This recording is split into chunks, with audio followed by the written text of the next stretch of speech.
நல்லதையும் பேசுவோம், தீயதையும் பேசுவோம் என்று அல்லாமல் நன்மையை மட்டுமே பேச வேண்டும் என்ற ஒரு உறுதியோடு ஆண்டவருக்கு முன்பதாக வாழுகின்ற ஒரு மனநிலை நமக்கு வேண்டும்.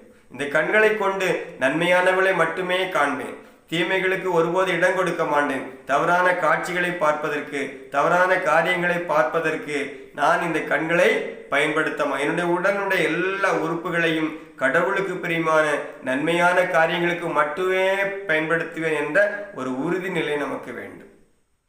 யாக்கோபு சொல்கிற பொழுது, ஆண்டவரை போற்றுவதும் இந்த நாவே, அதே நாவை கொண்டு மற்றவர்களை பழிப்புரைப்பதும் தவறான காரியங்களை பேசுவதும் இந்த நாவு என்று சொல்லப்படும். ஒரே ஊற்றிலிருந்து நல்ல தண்ணீரும் உப்பு தண்ணீரும் எப்படி வர முடியும் என்று கேட்கிறார். எனவே நன்மையானவர்களை மட்டுமே பேசுவதற்கு இந்த உடலின் உறுப்புகளை நாவை நான் பயன்படுத்துவேன். நன்மையான